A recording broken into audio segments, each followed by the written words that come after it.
It was my last day at work.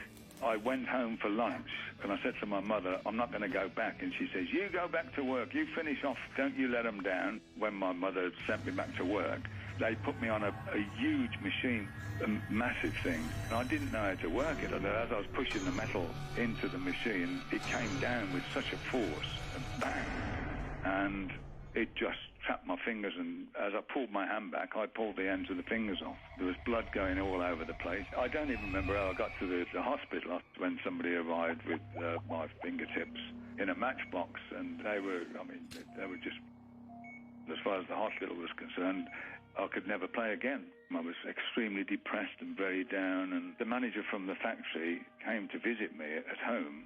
Really, really nice guy. And then he told me the story, of course, about Django Reinhardt, who had lost his fingers, through the fire. And it really, wow, and God, and it really inspired me to really get on with it and start trying to play, because my fingers were so sensitive and painful that I got a washing up bottle and I melted it down into a ball, and then I'd sit there with this big ball on my finger of plastic. It was very difficult because you couldn't feel the strings. The strings they made in them days were very heavy, and certainly very heavy for me. I made my own sets up, and then I dropped the gauge down to make a light set of strings, and in fact that was the first official light gauge string ever made. I had to try and make whatever I could sound big because of my disabilities. I came up with another sound by tuning the guitar down. I wanted more gain, a dirty sound, more aggressive and more raw and fat.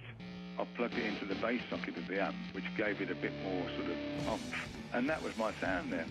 Of course, losing my fingertips was devastating, but in hindsight, it created something. It made me invent a new sound and a different style of playing and a different sort of music. So really, it turned out to be a good thing off a bad thing.